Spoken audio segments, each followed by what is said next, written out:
नमस्कार। बीए तृतीय वर्ष के मेरे सभी प्यारे छात्रों,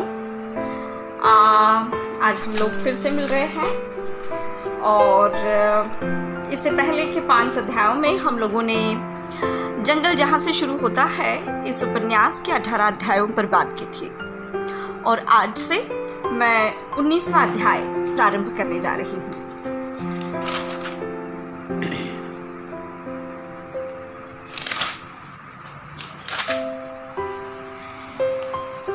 इस अध्याय में इधर पुलिस सब इंस्पेक्टर विश्राम के घर धावा बोलते हैं।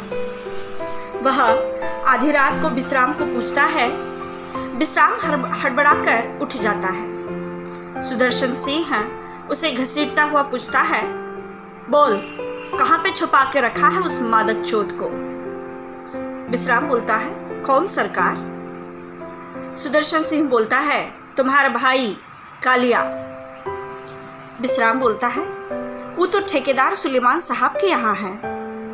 विश्राम को जैसे ही स्थिति की भयावहता का अंदाजा आता है वह डर कर कहता है कि कोई गलतफहमी हुई है हुजूर, हमारा भाई ऐसा नीच काम नहीं कर सकता है। पुलिस धड़ाधड़ विश्राम के घर में घुसती है, हंडिया फोड़ती है, सारा खाना उलट पुलट कर देती है। घर के उस छोटे से घर की तलाशी भी ली जाती है। इन्हें तो कुछ पता नहीं। विश्राम कहता है, हम कल ही चले जाते हैं। आकाश पाताल जहाँ भी हो, जहाँ से भी हो, काली को पकड़ कर लेकर आएंगे। सरकार, काली अगर डाकू चोर हुआ ना तो पहला जूता हमार ऊपर कपार पे मार दो। एक दिन जोगी ने आकर खबर दी, भाग है विश्राम, तेरा भाई कालिया तो डाकू बन गया है, पुलिस तोहरा छोड़े ना। विश्राम महज 100 रुपए में अपनी गाय बेचकर रातों रात अपनी पत्नी और बच्ची को लेकर भाग गया था। कभी बगहा, कभी भैंसा लोटेन, कभी बेतिया, कभी स्टेशन पर भिखारियों के बीच में, कभी बस के अड्डे पर। अचानक उसे बल्किमपुर की सड़क से पुलिस ने बीच में ही पकड़ लिया था। इंस्पेक्टर सुदर्शन सिंह ने उसे इतना मारा पीटा था कि विश्राम को ठीक से चलना भी नहीं आ रहा था। उसके खिलाफ एफआईआर फाड़ी गई थी। सुदर्शन सिंह को डर लग रहा था कि कहीं विश्राम को पकड़ने का क्रेडिट कोई और न ले जाए, इसलिए उसने एफआईआर में स्वयं के नाम के तारीफ का जिक्र भी किया था और अपना नाम बहुत बड़ा चढ़ाकर बोलने के लिए लिखा था। बाद में वह कुमार के पास गया और कुमार ने उसे उल्टा लटकाने के आदेश दिए। कुमार उसे कहता है कि कैसे हो सकता है कि तुम्हारा सगा भाई डाकू बन गया हो और तुम्हें पता ना हो। वो तुम्हें पैसे वैसे तो भेजता होगा ना। लेकिन विश्राम कुमार को गिड़गिड़ाकर मन्नतें करने लगा, नहीं हुजूर, नहीं साहब, हम सच में नहीं जानत हैं। यहाँ पर 19वां अध्याय समाप्त होता है। हम लोग 20वां अध्याय तुरंत प्रारंभ कर रहे हैं। इस अध्याय में पुरुषोत्तम काली के पास यह खबर लेकर आया है कि पुलिस ने काली के भाई विश्राम और उसकी भौजाई को कब्जे में लिया है। खूब मारा पीटा गया है। मलारी का चचेरा ससुर भी आया था बनकटा से। उसने मलारी को यह सारी जानकारी दी थी। फिर काली कहता है, इसका मतलब कि जोगी ने झूठ बोला। काली ने जोगी को विश्राम को देने के लिए जो पैसे दिए थे वह तो जोगी ने विश्राम को दिए ही नहीं थे। जोगी ने मलारी से मिलने काली आया तो उसने बताया कि विश्राम को रामगंज के थाने में रखा है और भौजी और बच्ची दोनों अस्पताल में हैं। काली ने मलारी से कहा, प्रेमा, परशुराम, भुवनेश्वर सभी आते हैं तुम्हारे पास मलारी, कुछ बंदूकों का जुगाड़ कर सकती हो हमारे वास्ते? मलारी कहती है, वादा तो नहीं कर सकती लेकिन देखूंगी। मलारी कहती है कि तुम्हारी एक गलती की सजा तुम्हारा पूरा परिवार, समूचा बनकटा गांव भोगना पड़ रहा है। दूसरी कोई गलती मत करना। थाना और अस्पताल पर बड़ा कड़ा पहरा है।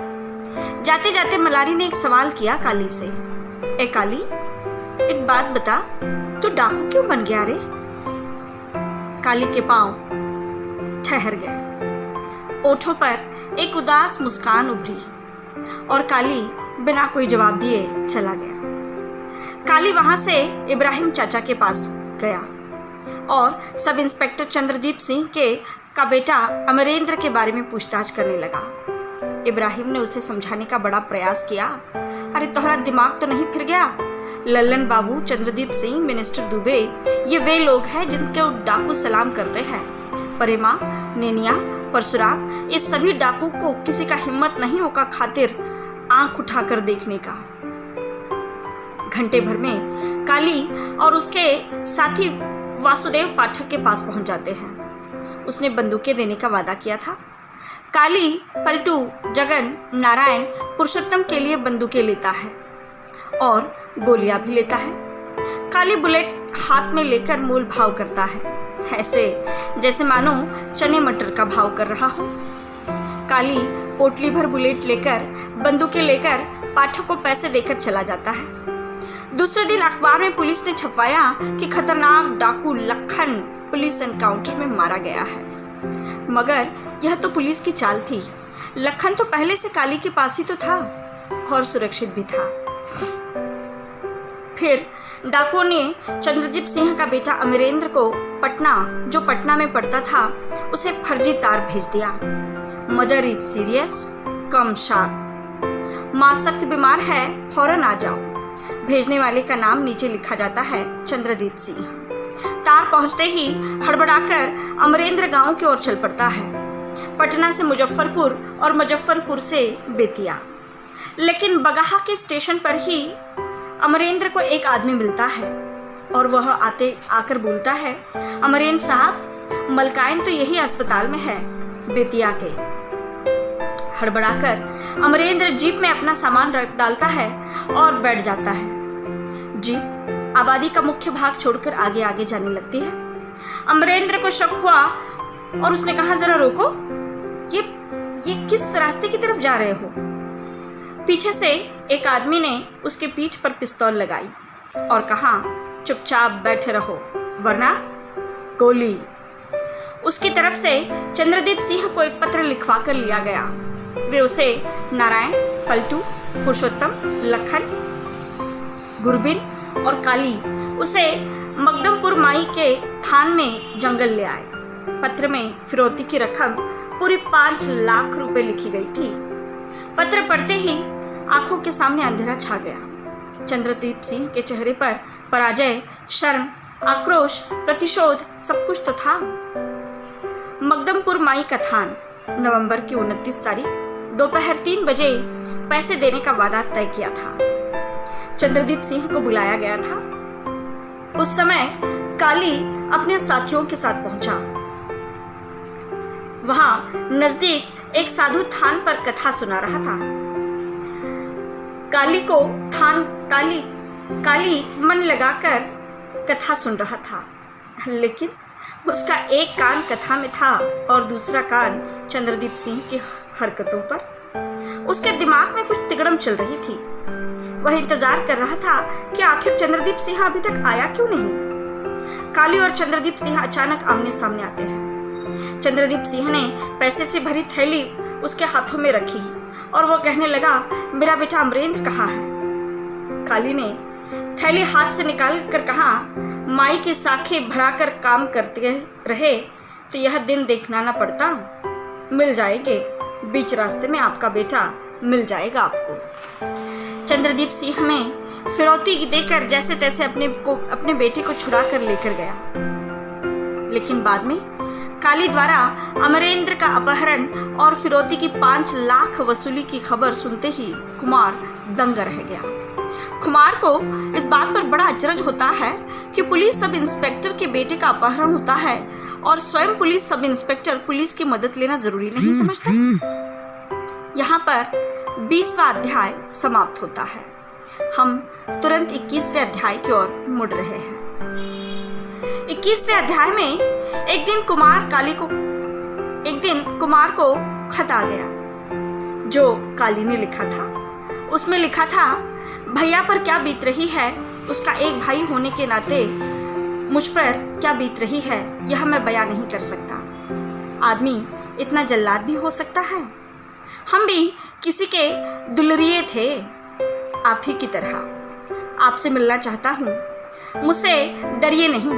पहली गोली मेरी ओर से कभी नहीं चलेगी, वादा रहा। शर्त मंजूर हो तो आ जाइए।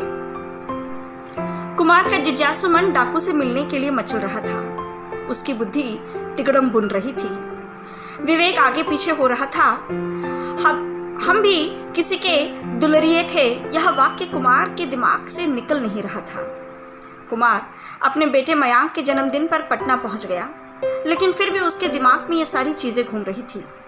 परिवार और मित्रजनों से मिलकर वापस आ गया। उसने काली से मिलने का निर्णय कर लिया था और बताई हुई जगह पर वह चंद्रदीप सिंह और कुछ पुलिस कर्मियों को लेकर जीप में आ गया। नारायण झाड़ियों के पीछे से आया कुमार को ले जाने, उसे काली के पास ले जाने के लिए। कुमार ने अपने साथियों को पहले ही कहा था, अगर मैं 1 घंटे के अंदर न आया तो मेरा अपहरण हो गया, ये समझकर फायरिंग शुरू कर देना। कुमार नारायण के पीछे गया। नारायण कुमार को एक सुरक्षित अपितु प्राकृतिक सौंदर्य से युक्त ऐसी सुंदर जगह पर लेकर गया, ऐसी जगह जहां पर परिंदा भी पर नहीं मार सकता। कुमार पहुंच गया। काली सामने था। काली प्रणाम कहते हुए आगे आया। आपको शायद याद नहीं होगा, मैं और भैया आपसे 2 बार मिलने आए थे, मगर आपको गरीबों की बात सुनने का फुर्सत कहाँ बाबूजी। शायद वो मुलाकात हो गई होती तो आज ये मुलाकात ना हो पाती। कुमार ने कहा, मुझे बड़ा अफसोस है कि मेरी तुमसे मुलाकात नहीं हो सकी। काली ने कहा, अपने भैया पर होने वाले जुल्मों के बारे में काली ने कहा। कुमार ने उसे विश्वास दिलाया कि विश्राम को अब मारा पीटा नहीं जाता, लेकिन कुमार ने कहा कि अब उन सब की जिम्मेदार तो तुम ही हो काली। कुमार आगे बोलता गया, काली अपने साथियों के साथ आत्मसमर्पण करो। तुम तो राजपूत हो ना, क्या यही राजपूती शान खामखा बर्बाद हो जाने में है? कैसी राजपूती शान, कैसी बाबू साहब। ये कहते हुए काली हंसने लगा। बोला, वे गोपाड़ी कहानियां जो काफी पहले के मुगलों ने राजपूतों पर हमला किया और राजपूतों की रानियों ने अपनी इज्जत को बचाने के खातिर अपने नौकरों के साथ भाग गई। राजपूत जब कई वर्षों तक नहीं आए तो उन रानियों ने, उनकी औरतों ने अपने नौकरों के साथ संबंध जोड़ लिए। केवल देह की तो मजबूरी थी नौकरों को अपना कर, मगर दिमाग में अभी भी उनके रानी बनने का ख्याल निकल न पाया। मौका पाते ही रानी फिर से पलंग पर और जमीन और नौकर फिर से जमीन पर। बहुत वर्षों तक रानी ठसके में रही और मर्द गुलाम की तरह, लेकिन आज वैसा नहीं है। थारू वैसी ही कंगाल जिंदगी जी रहे हैं। इतिहास कुछ नहीं रहा तो सड़ गल कर बदबू दे रहा है। अच्छा हुआ सरकार ने हमें ट्राइबल्स मान लिया है। काली ने कुमार के लिए चाय और कुछ काजू मंगवाए थे, लेकिन कुमार ने यह कहकर मना किया कि वह बाहर की चीजें नहीं खाता। लेकिन बाद में उसने अपने हाथ में थोड़े से काजू उठा लिए। काली बोलता गया, हमरे बाप के बाप बेतिया महाराज के खास मुलाजिम थे सरकार। महाराज शरीर से मोटे थे। काली के दादा और एक आदमी उनकी शौचा देता। बदले में एक कोरी धोती मिल जाती। दोनों वे धोतियां बांट बांट कर लेते, जिससे महाराज का चूथड़ साफ हो जाता। बाबा उन धोतियों को तालाब ले जाते, साफ धोते, घर ले आते। उन्हीं धोतियों से औरतों की साड़ियाँ बनती, कमीजें, पैजामा, कुर्ता, धोतियाँ सब बनता। हमारा बाप गांधी जी जब चंपारण आए थे तो उनके पाँव छूने गया था, लेकिन लोगों ने उन्हें बाहर से ही धकिया दिया। और फिर बारी आई हमार पीढ़ी की।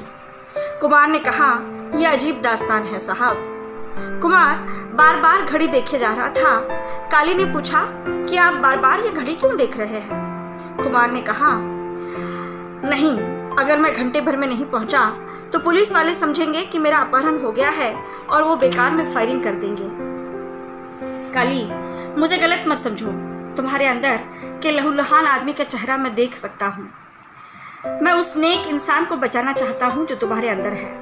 तुम अपने साथियों के साथ समर्पण करो। तुम्हें थोड़ी सजा होगी, लेकिन उसके बाद तुम एक अच्छी जिंदगी बिता सकोगे।